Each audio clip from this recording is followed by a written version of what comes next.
Welcome to Goldbank Insider. It's good to be with you. I want to start us off with a mental image. If you can, picture a standard British living room, maybe 12 feet by 12 feet. Okay, I'm with you. Now imagine taking all the platinum ever mined in the entire history of human civilization and putting it in that room. It would fit. It would just about fit. No. Which gives you an idea of just how dense and how scarce this metal really is. It's an incredibly tight market, always has been. Right. And here's where the story gets a little uncomfortable for some. Imagine that 60% of everything in that living room is currently bolted to the underside of cars, specifically cars with internal combustion engines. Cars that governments, especially here and in Europe, are actively trying to regulate out of existence. That's the existential cliff edge we're talking about today. It really is. We're looking at platinum group metals, or PGMs. Usually when you think of platinum, you might think of a wedding ring, something luxurious. Jewelry, yeah. But the market, the real market, sees a car part. And today we are unpacking a major strategic pivot. We're looking at a new collaboration that's trying to rewrite the economics of this metal before the clock runs out on the petrol engine. It's essentially a rescue mission, but for the demand side of the equation, not the supply. And we have a major UK player at the heart of this, Johnson Matthey. They're teaming up with some absolute heavyweights of South African mining. Sibanye-Stillwater and Valterra Platinum. And just to frame this for our listeners, these aren't small outfits. Oh, not at all. Sibanye is a giant in this business. And Johnson Matthey, well, they practically invented the modern catalyst industry. Their name is on everything. And their mission statement here is very specific. They're not getting together to figure out how to dig more holes in the ground. No, the supply isn't the issue. They're trying to figure out what on earth to do with this metal if people stop buying cars with exhaust pipes. It's a textbook case of what the industry calls beneficiation. But really, you can just call it survival. It's about creating fresh, new industrial pathways for PGMs that have absolutely nothing to do with the car's exhaust. Let's just pause on the why for a moment. We mentioned that 60% number. I want to really get to grips with that. How did the market get so terrifyingly concentrated? Well, it was a kind of historical accident Yeah. that turned into a golden handcuffs situation. Sure. Back in the 70s, you had all the new clean air regulations coming in. California was leading the way. They forced automakers to scrub the emissions from their exhausts. Right, the smog problem. The smog was terrible. So they needed a material, a metal, that could withstand incredible heat and constant chemical abuse inside an exhaust system. And platinum, along with palladium and rhodium, were basically the only candidates for the job. So the car industry became the only customer that really mattered. Effectively, yes. I mean, it's a bit of an exaggeration, but not much. If you're a PGM miner, you wake up every single morning and you check global car sales data. 60% of your product depends on it. 60%. It all goes into one single application, the catalytic converter. Okay, so for anyone who isn't a mechanic, let's look under the bonnet. What is actually happening inside that converter? It's not just a simple filter, is it? No, absolutely not. You should think of it as a chemical reactor, a very, very efficient one. A reactor? Yes. Inside, you have a ceramic honeycomb structure, and it's coated with a very thin layer of these metals. Now, when you burn petrol, you get some nasty byproducts. Carbon monoxide, for one. Right, which is lethal. And you also get nitrogen oxides, NOx, which cause smog and acid rain. Horrible stuff. So the bad gases go in? The bad gases go in at about 400 degrees Celsius. And when they hit that platinum-coated surface, a redox reaction happens almost instantly. That changes their chemical structure. It completely rebuilds them at a molecular level. The platinum effectively grabs the oxygen atoms, it strips them off the NOx and forces them onto the carbon monoxide.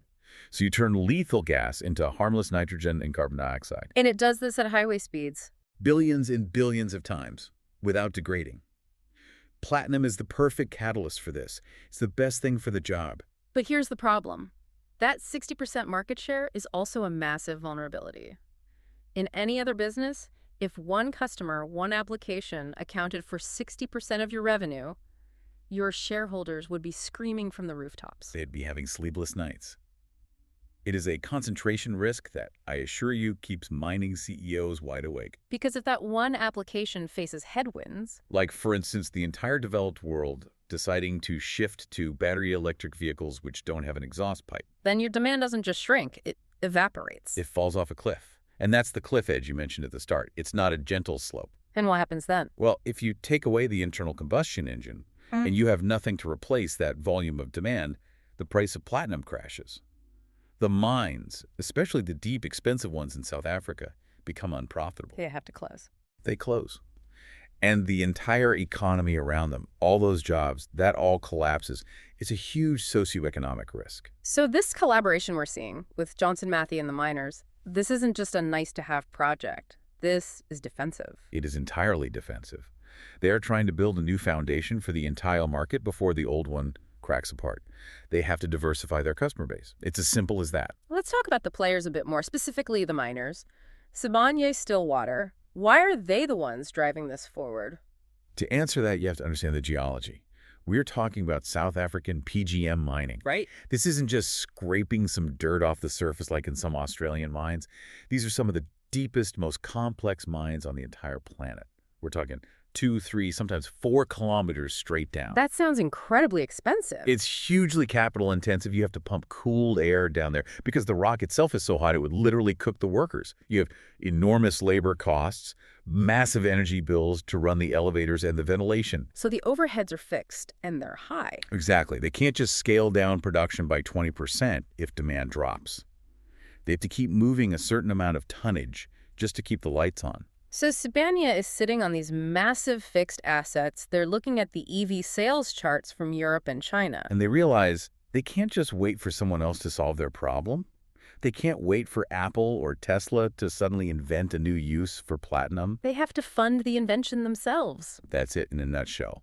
And that is precisely why they are partnering with a company like Johnson Matthey. And Johnson Matthey is the UK angle here. They're a FTSE-listed company. They don't operate mines. No, they're the chemists. In this relationship, they are the bridge.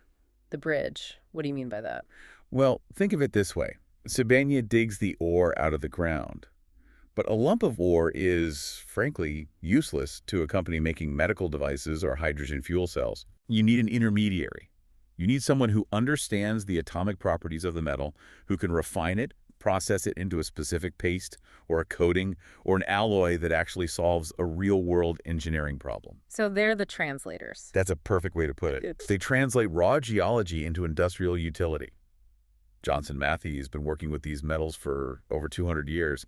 They know the chemistry inside out better than anyone. So Sibanye brings the metal and the funding. The capital and the raw material, yes. And Johnson Matthey provides the intellectual property, the brain power, to find new homes for it. Okay, so let's get into the solution.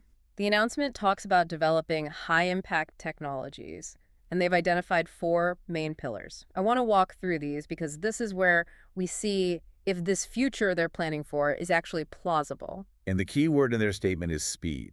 They want to accelerate the process of getting these things out of the laboratory and into a commercial product. Speed to market is everything. Right. So, pillar number 1 is clean hydrogen technologies.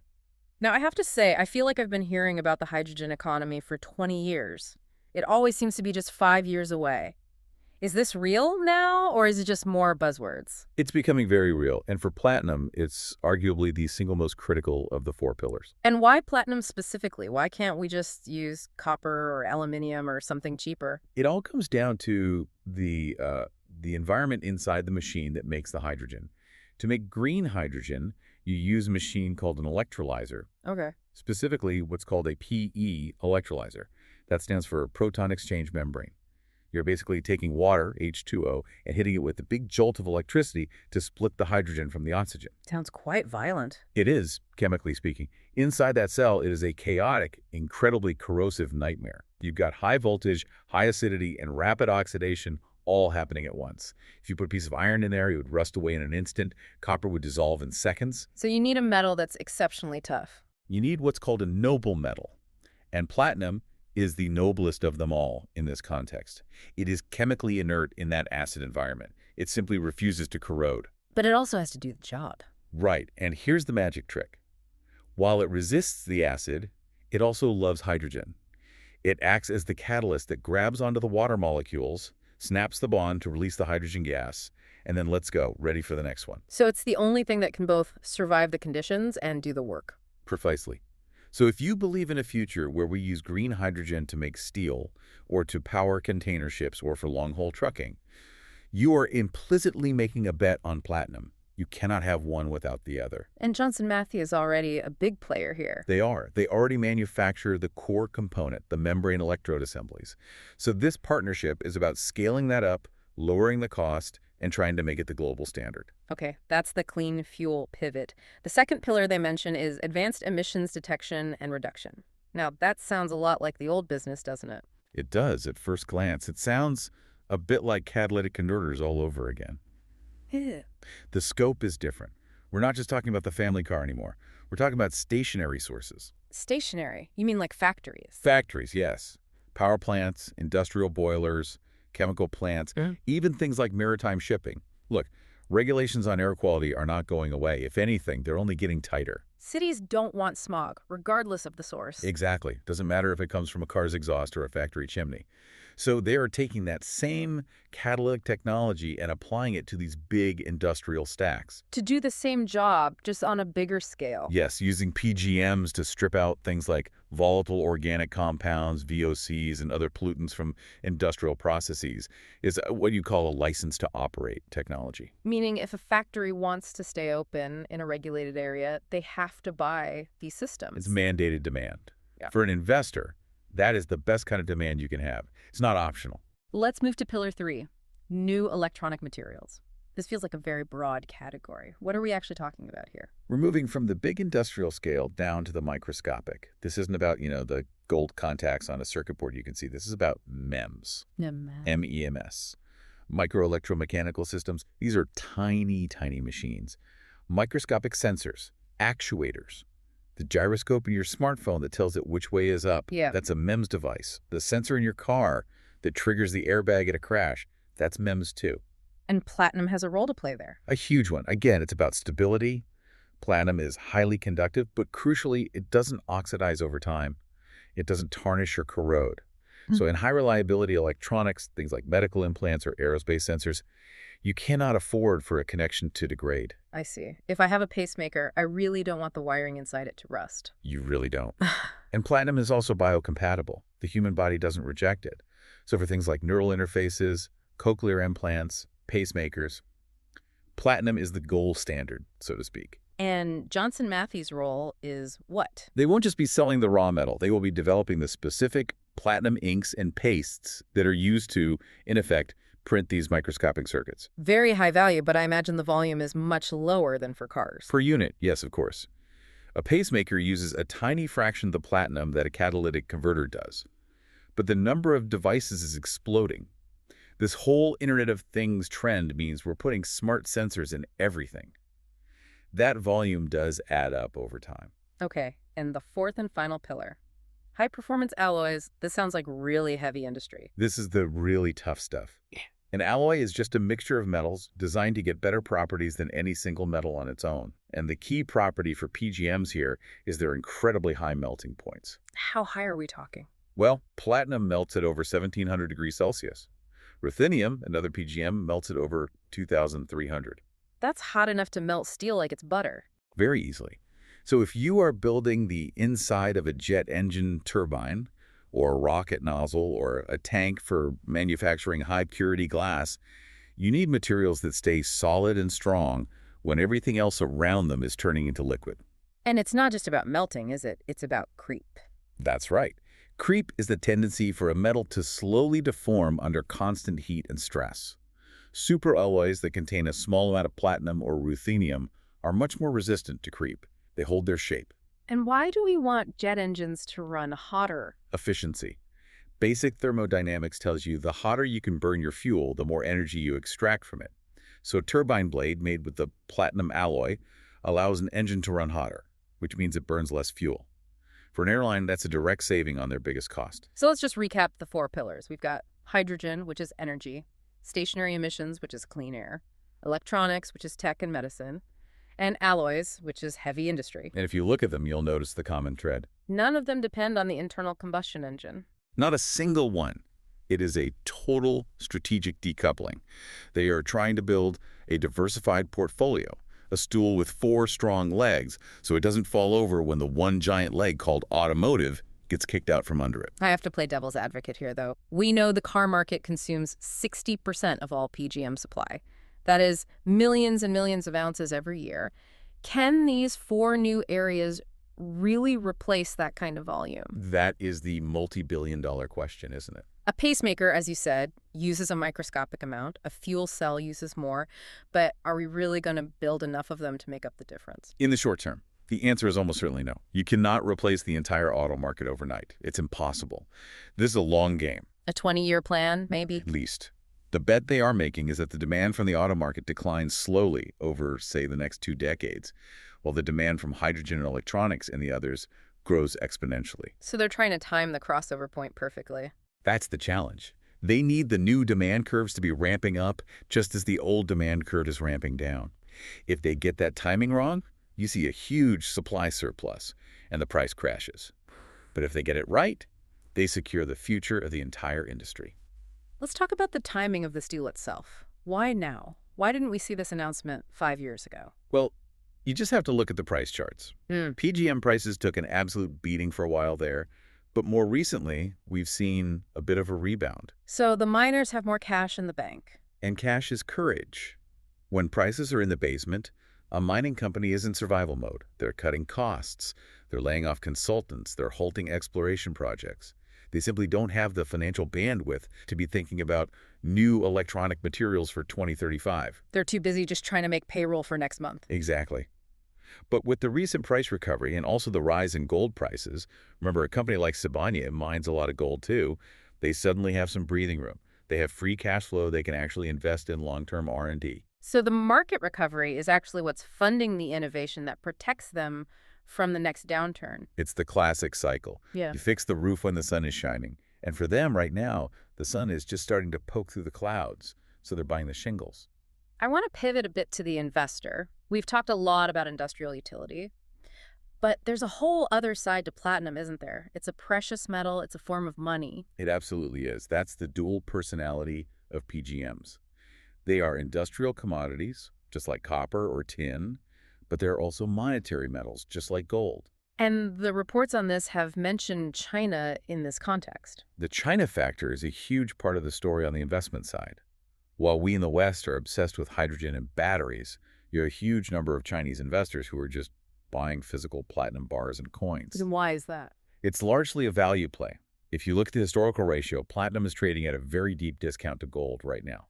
But geologically, it's about 30 times rarer. So it looks cheap. To a Chinese investor who is maybe looking for a store of value that isn't connected to their own troubled property market, platinum looks like a bargain. It's a hard asset you can hold in your hand. Precisely. And what this does is it creates a sort of floor for the price. Even if industrial demand wobbles a bit year to year, you have this steady investment demand that is there soaking up some of the supply. So for you, the listener, you have to weigh these two distinct drivers. On one hand, you have this industrial pivot, the Johnson Matthey science projects, and on the other, you have this traditional hard asset demand. It's a balanced picture. The collaboration is all about ensuring the metal stays useful for the next 50 years.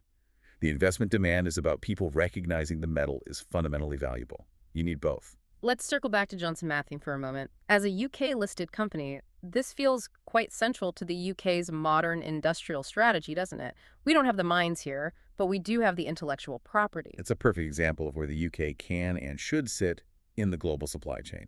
We are not digging the dirt, but we are adding the value. It's the knowledge economy we hear so much about in action. It really is. Johnson Matthey is essentially selling intellectual property that is wrapped in metal. This partnership solidifies their position as the go-to experts. It means that as the world transitions towards green energy, a British company is the gatekeeper for some of the key technology that makes it all work. And for Sibanye, what's their win? For Sibanye, it's risk mitigation. They are effectively outsourcing their research and development to the world's leading experts. They don't have to go out and try to hire 1,000 specialist chemists. They just partner with the firm that already has them. Right. It's smart. You stick to what you know. They know how to blast rock 4 kilometers underground. Johnson Matthey knows how to manipulate atoms on a catalyst's surface. They're complementary skill sets. The very definition of it. So as we begin to wrap this up, what's the final verdict on this collaboration? Is it a game changer? I tend to shy away from a term like game changer because it implies something that happens overnight. This isn't that. This is a course correction. That's like turning a supertanker. going to take a lot of time. Years. Decades, maybe. But it is the only logical move they could make. If they just sat still and did nothing, they would die with the internal combustion engine. By doing this, they're giving themselves a fighting chance to own the key materials of the next energy age.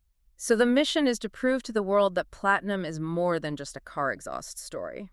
And if they succeed, then platinum becomes the metal of the hydrogen economy, of advanced medical tech, of aerospace. Yeah. It moves from being seen as a dirty metal associated with smog and emissions to a clean metal associated with the future. That's a powerful rebranding effort. It's a necessary one. But I will leave you with this final thought. We are watching a race. It's a race between the decline of the petrol car on one side and the rise of these new technologies on the other. The real question is, can Johnson Matthey and Sibanye invent new demand faster than the old demand disappears? That's the entire risk right there. It is. And for anyone holding the metal or the stocks of these companies, that's the chart you need to be watching. Not just the daily price, but the adoption rate, the volume of these new applications. The science is there. Now we need to see if they can achieve the scale. Thanks for listening to Goldbank Insider. We'll catch you on the next one.